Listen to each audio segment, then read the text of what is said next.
So last night, England were beaten 1-0 at home by Brazil, marking the first defeat in 8 years at home. And after all, it was a meaningless friendly, and surely there's no shame in losing to Brazil, the world's foremost footballing nation, who for generations have furnished us with samba football, flair, fantastic football. But this wasn't that kind of Brazil. This is a Brazil who've completely lost their way. And yesterday, England lacked incision, creativity, good decision-making, balance, structure. I mean, you name it. Gareth Southgate on the sidelines, late to make changes. We've completely lost our way. That's what it looks like. And it is time to talk about Gareth Southgate. Because with the Euros only 3 months away, has it ever been more obvious that this is not the man to lead us to success? If we do find some success in the Euros coming up, surely it'll be despite him, not because of him. Now, I have been on the fence about Gareth Southgate for a very long time because, to me, I don't watch a lot of international football. I mean, I watch the qualifiers. I find it really hard to get excited about friendlies at the best of times. But in the tournaments that we've played, we have managed to get to 2 semi-finals and a final. And for me, everyone should be right behind Gareth Southgate. You would think that if an England manager had come along and achieved that, which only one manager has bettered that you would imagine that the whole country would be squarely behind him. Is the reason that we're not just because football fans have become spoiled watching the Premier League and their teams and want to see exciting football all the time, but they also demand victory and nothing less than victory will do? No, I don't think it is that. I think it's time to have a serious talk about Gareth Southgate, because this generation of England football player, because this is a golden generation of England football players. Up front, we have England's record goal scorer of all time. I know he wasn't playing yesterday. I mean, the players had barely left the pitch when Gareth Southgate was pointing the finger at the injuries. But this kind of game surely is a chance to try new things, to try new players in new positions, new ideas. And we definitely didn't see that yesterday. What we saw yesterday was abject. The positioning was terrible, was abject. And the difficulty I'm having is in understanding how world-class players like Phil Foden, who week in, week out for Manchester City shows us what he's capable of creatively. Like Jude Bellingham, who's arguably the best player in the world right now, setting La Liga on fire, scoring goals for fun. Declan Rice, who's never been in better form. At the back, John Stones, who's recently been compared with Beckenbauer, and Pickford in goal, who's no dummy. I know Bukayo Saka out and Harry Kane out leaves us a little bit short, but not this short, surely. And I think we all know that going into the Euros, the only fans that don't want to see Gareth Southgate lose his job are Man United fans. And how has it gotten to this? And this game isn't a one-off either, because the game before this was a 1-1 draw away to North Macedonia, which hardly fills you with confidence, does it? So the main reason that we are going into this tournament with Gareth Southgate seems to be the hope that this generation of players is so good that even Southgate is going to be able to win. And I think that is a real mistake. People will say, well, you can't sack a manager right now. It's too close to the event. Well, in Germany, they gave Hansi Flick a try. And Hansi Flick's record of winning things makes Gareth Southgate look like a Sunday League manager. Let's be clear. But Hansi Flick wasn't working out, so they took the very brave decision ahead of a tournament they're hosting to install Julian Nagelsmann. And they were rewarded yesterday with a 2-0 victory over France. Again, these are just friendlies. I'm not reading too much into it. But Brazil, another example of a team that Diniz, who had taken over and in an attempt to instill Brazilian football back into Brazil, an experiment that came a cropper because most of their players now play in Europe. And Brazil took the difficult decision, even though they are struggling to qualify for the Copa America, of replacing him. And yesterday, what we saw was a team that at least tried to get forward. that had chances to beat us. It could have been 3 or 4-0. And I have to say, I'm almost wishing it had been, because if we'd had a bad enough beating, then maybe the FA would look at it and say, it really is time for a change. A Wembley crowd with very little atmosphere, empty seats everywhere you looked, and almost every fan is now resigned to the fact that we are going to squander a great opportunity with a fantastic generation of players to really do something at international level, because our manager just doesn't have a plan B. He doesn't really even have a plan A, if we're totally honest. Some of the moments in the match where we were so out of position. So where to start? First of all, there's Gareth Southgate's selections. I mean, it's beyond a joke right now, isn't it? I mean, it's been a joke for ages. When Ramsdale got his debut in the Scotland game, I made a joke about the fact that the only player who could have scored against him was Harry Maguire.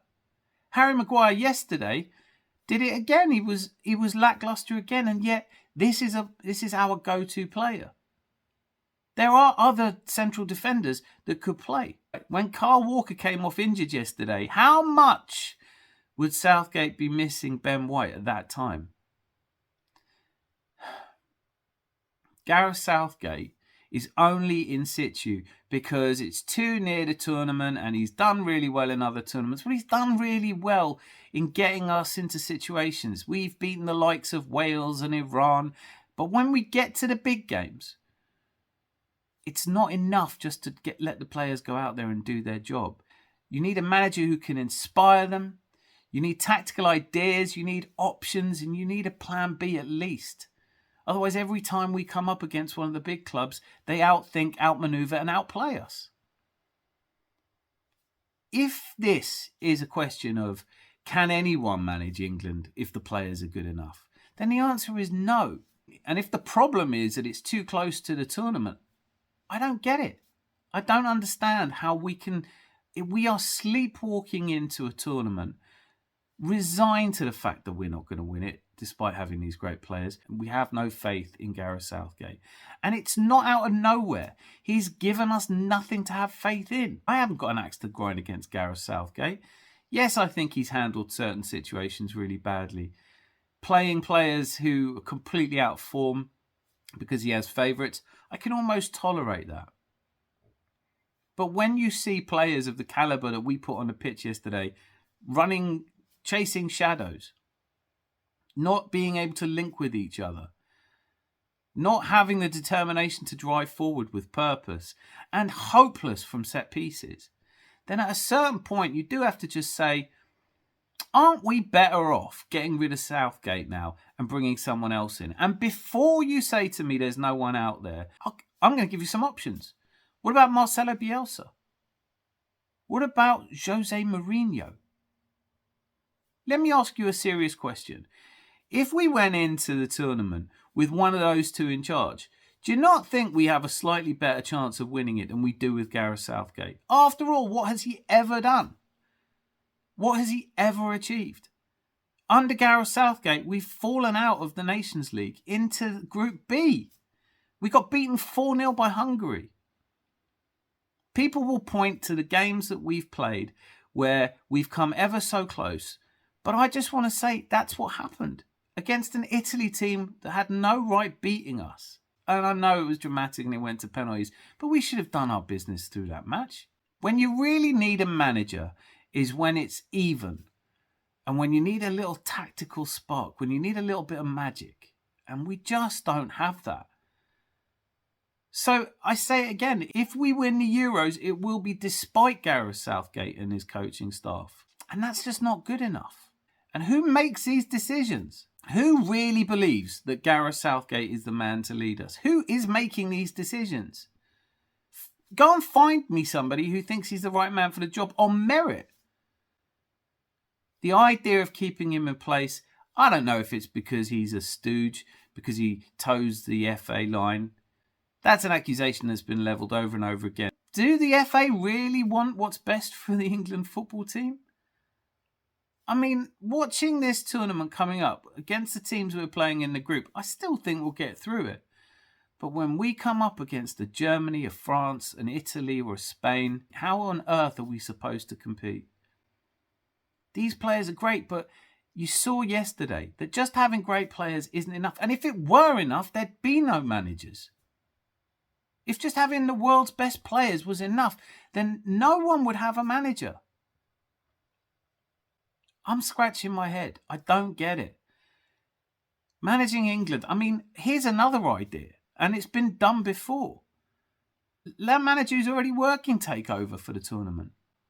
There are definitely better options out there than Gareth Southgate. The only fans that don't want to see Gareth Southgate lose his job right now are Man United fans.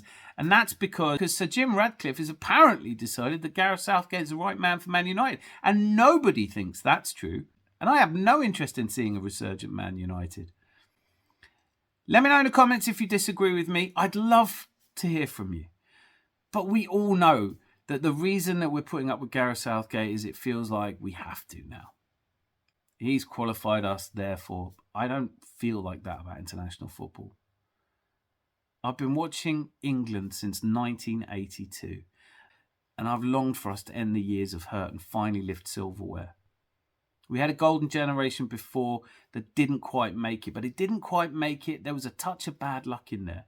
This time, we're not quite going to make it because we don't really know how to set a team up to play well. I'm definitely not looking forward to the game against Belgium. Another team that squandered a golden generation with a manager who wasn't quite good enough. Another lesson for us to learn. But the real lesson here is follow the example of the really big teams. If it isn't working, however close it is to a tournament, make the change. Be brave, be bold. Those 3 lions on our chest. We should be braver than this. Anyway, till I see you again, be lucky! I mean, we're going to have to be really lucky. Lots of love.